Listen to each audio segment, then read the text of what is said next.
Hai semuanya, ketemu lagi sama gua Fahmi. Jadi baru semalam nih Google melaksanakan acara hajatan terbesar mereka. Ini kalau di secara global itu sebutannya adalah Techtober, di mana si Google ini sebagai raksasa teknologi ini meluncurkan produk terbaru mereka. Apalagi kalau bukan Pixel 8 series. Nah, yang bikin gua geleng-geleng kepala dari acara semalam adalah Google ngamuk coy.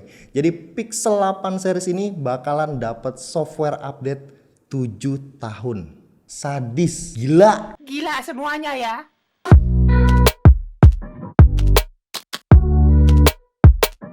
Kita mulai dari Google Pixel Watch 2. Ini penerusnya Pixel Watch ya. Cuma kayaknya belum ada perubahan dari segi desain. Ini kelihatannya hampir-hampir mirip sama si Pixel Watch yang seri pertama. Kalau di previewnya ini kita nggak bisa ngeliat nih setebal apa bezelnya karena bener-bener ditutupi nih sama warna hitamnya. Kalau secara desain looksnya masih oke lah karena gue suka banget sama Pixel Watch dan dia punya new ultra wide band, jadi lebih bagus lagi nanti. Yang paling parah menurut gua nih, mereka bangga jadi kayak ngasih tahu gitu kalau Pixel Watch 2 itu sanggup 24 jam, yang artinya itu cuma sehari dong. Jadi dengan bangga mereka mengatakan kalau Pixel Watch 2 itu bisa bertahan seharian, padahal smartwatch lain itu bisa 2 hari, 3 hari, bahkan bisa sampai seminggu. Tapi perlu diakui kalau Pixel Watch ini adalah smartwatch yang OS-nya tuh smooth banget. Gue udah ngerasain yang Pixel Watch yang pertama itu smooth banget, transisinya, UI-nya fluid banget dan nyaman digunakan. Cuma kalau kita bicara soal peningkatan, kayaknya nggak terlalu banyak peningkatannya. Dan harganya itu mulai dari 349 US dollar. Google itu di acara ini tuh banyak ngebahas soal AI dan machine learning ya. Lagi-lagi ya semuanya dimention, dikait-kaitin, pokoknya balik lagi ke AI.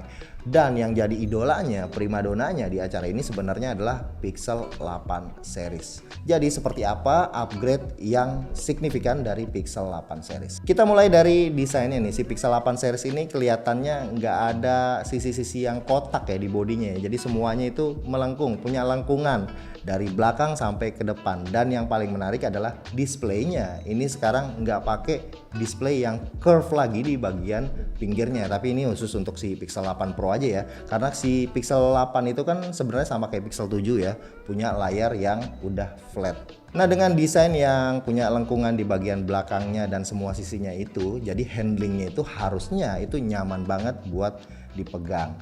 Nah, untuk warnanya nih, hero colornya kali ini adalah blue. Pixel 8 Pro itu punya 3 warna. Yang pertama B ya, biru yang tadi gue bilang, dan yang kedua itu ada obsidian, itu warna hitam, dan yang terakhir itu adalah porcelain. Ini kayak kelihatan agak grey gitu. Gue sendiri nggak terlalu suka banget sama warna birunya, kelihatannya kayak biasa aja. Malah gue lebih seneng warna yang porcelain. Sementara untuk Pixel 8 yang basic itu juga ada 3 warna ya.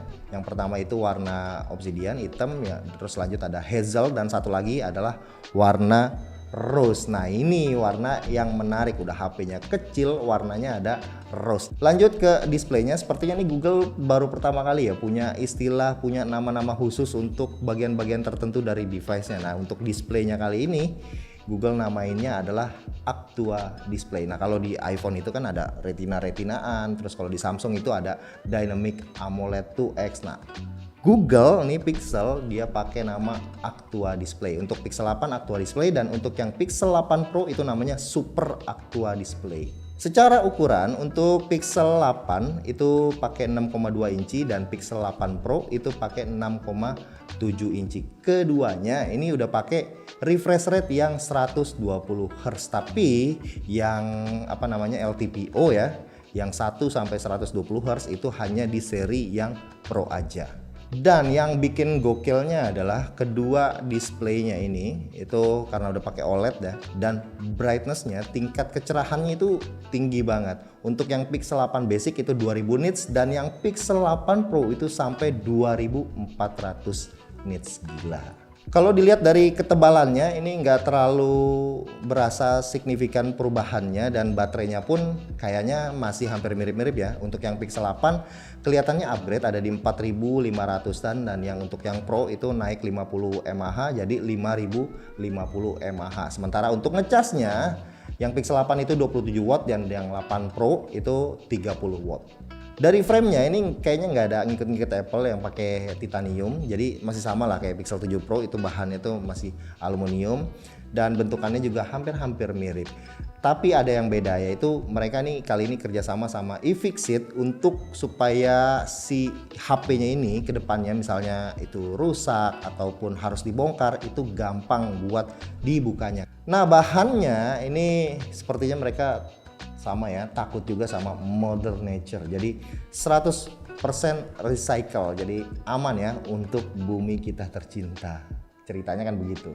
Khusus untuk Pixel 8 Pro ini kebagian sensor baru ya, untuk ngukur-ngukur kayak temperatur gitu, jadi kelihatannya ini kayak tag personal ya, mereka kayak nggak terima gitu kalau HP-nya itu banyak yang bilang cepet panasan, jadinya HP-nya dipasangin termos es. Apa?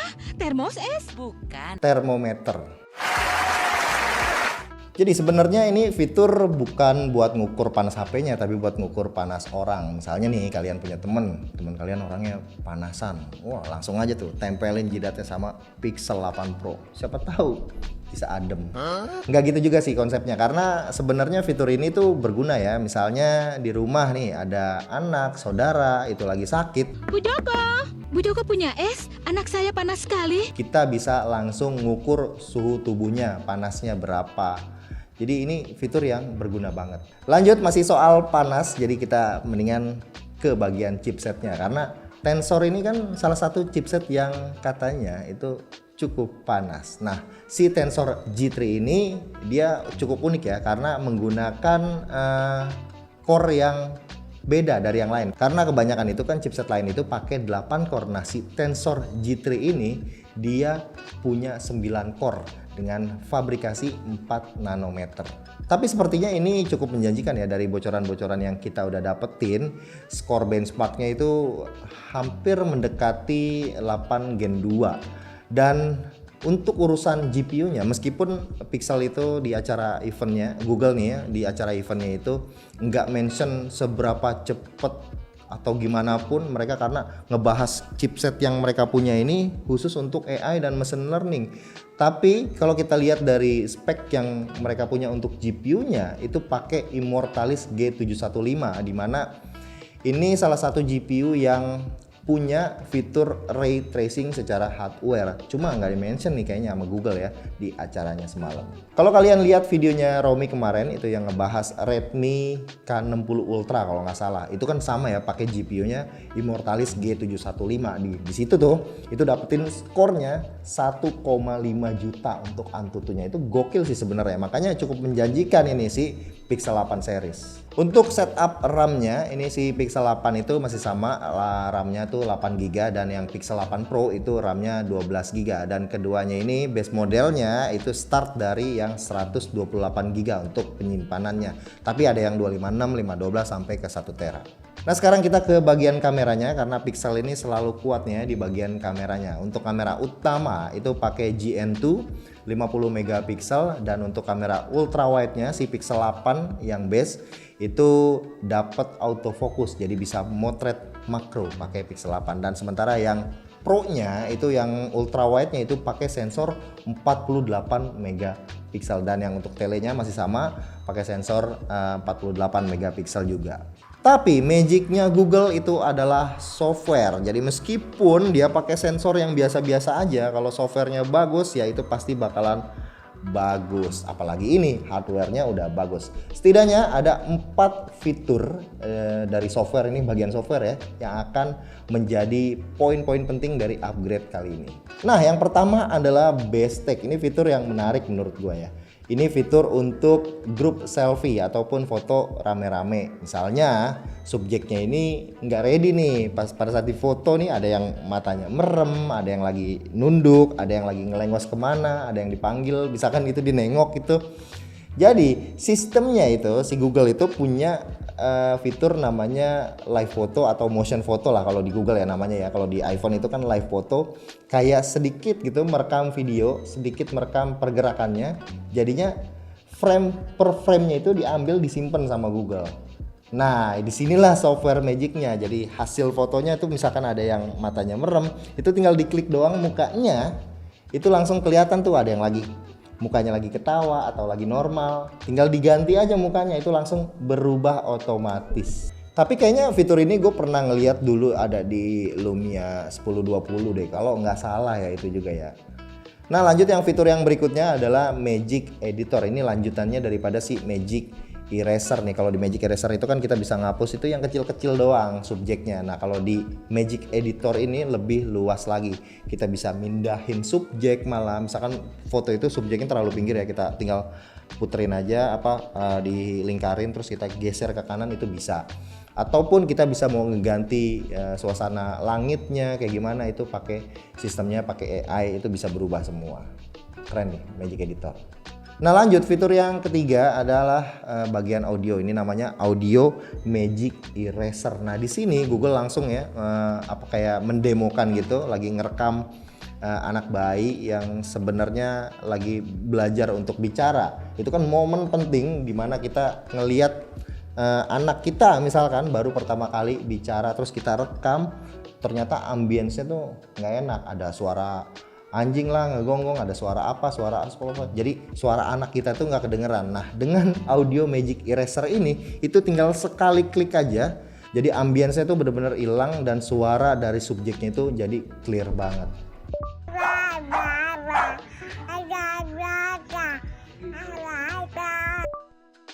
Nah terakhir fitur yang keempat adalah untuk zoom ya, namanya Zoom Enhancer. Nah misalnya kalian pakai Pixel 8 Pro tapi lupa nih nggak pakai lensa telefotonya, hanya foto menggunakan kamera utamanya aja. Nah kalian nanti dari galeri itu bisa di zoom aja, nanti tinggal diklik Zoom Enhancer, jadi hasil cropannya, zoomnya itu di enhance lagi, jadi lebih detail, lebih tajam layaknya kamera telefotonya si Pixel 8 Pro punya. Dari sisi fotografi sebenarnya Pixel tuh nggak pernah mengecewakan ya, selalu oke juga di mata para antusias fotografi. Tapi kali ini mereka all out dengan menggunakan sensor 50 megapiksel. Sekarang mereka memberikan 50 megapikselnya juga both ya dalam JPEG ataupun RAW. Nah sekarang ini ada mode manualnya. Gue yang dulu pakai Pixel aja jepret auto, tapi pakai RAW itu udah seneng banget. Apalagi sekarang kita take RAW dengan full race, ada mode manualnya, bisa setting ISO, speed dan lain-lain. Itu sebuah kenikmatan yang hakiki. Nah untuk videografinya ini Google nggak ada mention hal-hal baru, misalkan kayak perekaman 8K itu nggak ada ya. Jadi sepertinya masih sama, tapi ini ada yang lucu nih. Mereka memamerkan sebuah video, jadi kayaknya ini tuh dibandingin sama iPhone yang baru nih, iPhone 15 Pro Max sebelah-sebelahan hasil videonya. Nah hasil video si Pixel 8 Pro ini lebih bagus, lebih gonjreng, warnanya lebih keluar dan lebih detail dan punya dynamic range yang lebih luas. Nah fitur yang mereka punya adalah video boost. Nah di sini anehnya, setelah mereka menjelaskan, video boost itu ternyata adalah kita merekam seperti biasa video. Nah setelah merekam dari galeri kita lihat, nah di situ ada tuh pilihannya tuh untuk pakai video boost, tinggal pencet aja. Jadi video boost ini mengirimkan video tersebut ke cloud untuk diedit sama AI. Nanti pada saat udah jadi videonya jadi bagus, dikirim balik ke kita, kasih lihat lagi ke kita. Nah videonya jadinya bagus. Nah ini yang menurut gua agak aneh ya. Kenapa harus diedit dulu? Nah kalau kayak gitu kan gue bisa ibaratin kayak gue ngerekam nih pakai kamera HP, set gue rekam, abis itu gue kirim nih ke editor gue, ke Eri, dieditin sama Eri, pakai Premiere jadi bagus, punya dynamic range yang luas dan lain-lain segala macam. Semuanya dikirim balik ke gue, hasilnya bagus. Kan aneh ya kayak begitu. Udah hasil rekamannya itu diedit dulu, terus dibandingin sama iPhone 15 Pro Max, kenapa nggak langsung aja hasil kameranya? Kalau langsung kalah.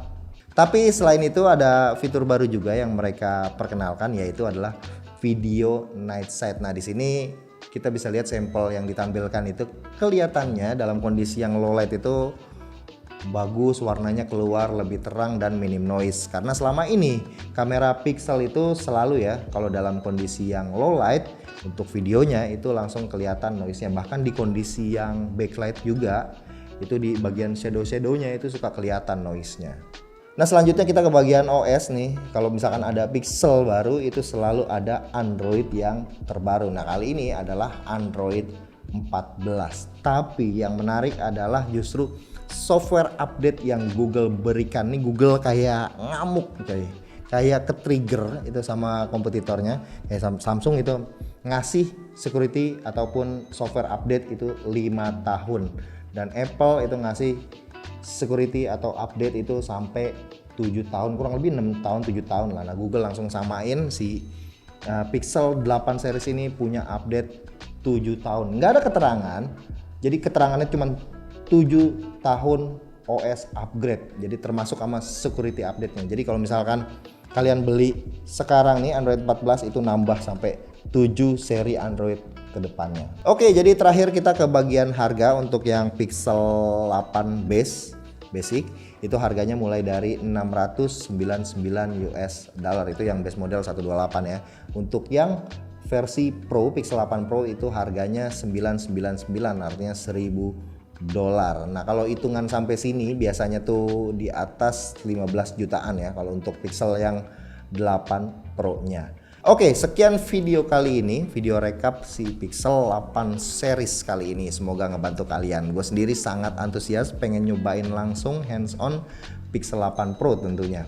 Gue udah hubungin Gondrai Store, semoga aja bisa langsung order dan kirim secepatnya ke studio DL. Jangan lupa kasih komentar, kasih jempolnya, dan subscribe ya, biar nggak ketinggalan nanti kalau ada Pixel 8 Pro hands on-nya.